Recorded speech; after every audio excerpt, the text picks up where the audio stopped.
Back again, the Perinatal Podcast. I am Meg Duke, and I am here to read you your stories. Y'all are some little authors out here. I'm telling you what, I'm delighted to hear from you at all. I see now I'm nervous that I said that because then you're gonna be like, well, I'm not a prolific writer, so I can't send it in. That's not true. Send me bullet points. Send me whatever. Obviously, send me a voice memo, whatever it is that you'd like to do. It doesn't have to be perfect. I'm just saying, some of y'all out there are like, yeah, anyway. See now I'm like, well, now I'm panicking because what if I don't want again, send what you've got. I want to hear from every single one of you, and I'm so excited. So got good reception on three stories from last week. So I'm going to do three again this week. If you have any thoughts, comments, questions, concerns about that, I'd love to hear from you. Shoot me a DM if you want to hear more, if you want to hear less, whatever that looks like for you. But yeah, we will get started on this week's mini episode. So this is talking about is that one day after a long day at work, I found myself driving my kids home in silence. Normally, I'd ask about their day, they'd tell me about school, and we'd chat the whole way. But on this particular day, I was too tired to engage. Relatable.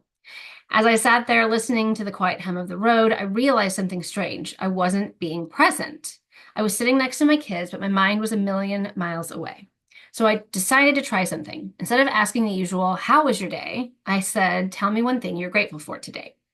At first, they both just looked at me, surprised by the question. But after a moment, my oldest said, I'm grateful I got to sit with my friend at lunch. My youngest chimed in, I'm grateful we're having pizza for dinner. Okay, I'm so sorry to interrupt somebody else's beautiful work here, but I just have to tell you that once when I was talking about gratitude to my junior high schoolers when I worked in the psych hospital, we were talking about gratitude and they're like, I don't have anything to be grateful for. And I was like, I hold in all the space for that and respect that, da da da.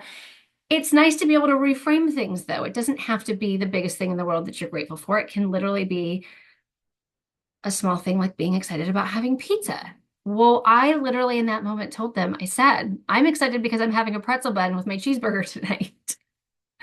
And they laughed and they thought I was being ridiculous. So I was like, no, I mean, seriously, look, I've got other things to be grateful for. I'm very lucky and privileged in a number of ways, and I acknowledge that. And also, right now, when I'm feeling the stress that I'm feeling, it's okay to not necessarily have the best answer for everything all the time, but I'm excited for a pretzel bun on my cheeseburger tonight. So anyway, I apologize.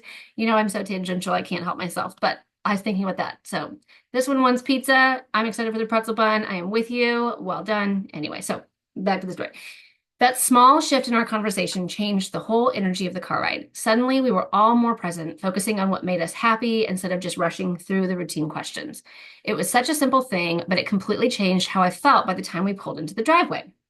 Now, instead of just talking for the sake of talking, I try to ask more intentional questions. It's become our little tradition on the drive home, and I love how it helps us all slow down and really connect.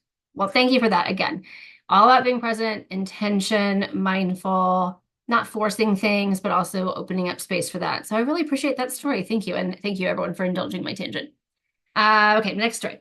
I've always been the kind of person who puts off big tasks, especially if they feel overwhelming. One of the things I've struggled with is starting. You know that feeling when there's something you need to do, but it feels so huge that you just don't? That was me over and over again. Then I read about something called the 5 minute rule, and it honestly changed everything. The rule is simple. If there's a task you're dreading, commit to doing it for just 5 minutes. That's it. If after 5 minutes you want to stop, you can. So one day I was feeling overwhelmed by a long to-do list. I decided to try it. The task in front of me was clearing a pile of paperwork on my desk, a pile that had been growing for weeks. I set a timer for 5 minutes and told myself I only have to do this until the timer goes off. To my surprise, those 5 minutes flew by, and when the timer went off, I didn't want to stop. I kept going. 10 minutes turned into 30, and before I knew it, the paperwork was sorted and done. The 5 minute rule taught me that starting is the hardest part. Once you begin, you build momentum. Now, whenever I face something that feels overwhelming, I remind myself just 5 minutes, and more often than not, those 5 minutes turn into something more productive than I expected. Okay, I'm going to pat myself on the back here because like 8 times in the middle of reading that, I wanted to jump in and be like, oh my gosh, I said the same thing. Oh my gosh. But yes. That's amazing, right?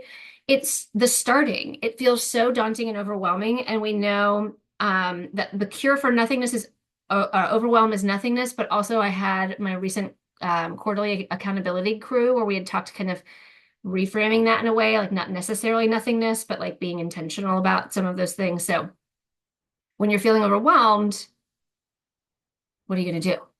Nothing, right? Like you're just not going to do it and it's going to sit there. And this doom pile, again, talking about what was it they were saying about the pile just kept growing and growing for weeks.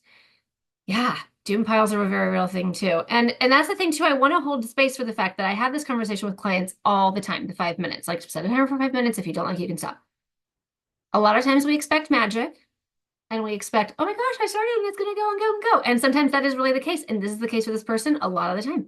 And I want to give everyone out here, not that it's my job to give you permission, but I want to give everyone out here permission that if you do have that timer go off and you're like, I can't do anymore, stop. That is literally the point. It's to start to get those things going. And then maybe later in the day, you do another 5 minutes or the next day or whatever that looks like, depending on what the urgency of your project is. But love that. Thank you for the 5 minute rule. Amazing. Okay, last one. It's called dinner conversations. Dinner time used to be a bit chaotic in our house between the kids talking over each other, someone always wanting to leave the table early, and my mind drifting to the tasks I still had to finish for the day. I realized we were all there physically, but not really there mentally. One night, I decided to change things up. I announced we were going to try something new called highs and lows. Everyone had to share one high point and one low point from their day. At first, the kids thought it was silly, but I could tell they were curious. It's cute. My oldest went first, saying their high was getting an A on a test and their low was for getting their homework at school. My youngest, still figuring out the concept, said their high was recess and their low was having to wear shoes. I love that so much. We all laughed and it sparked a much deeper conversation than our usual, how was your day? What surprised me the most was how it encouraged all of us to reflect on our days in a more meaningful way. It wasn't just about the good or the bad. It was about learning to notice and appreciate the moments we might not have otherwise, we might have overlooked. Okay, wow. It was about learning to notice and appreciate the moments we might have otherwise overlooked. There it is.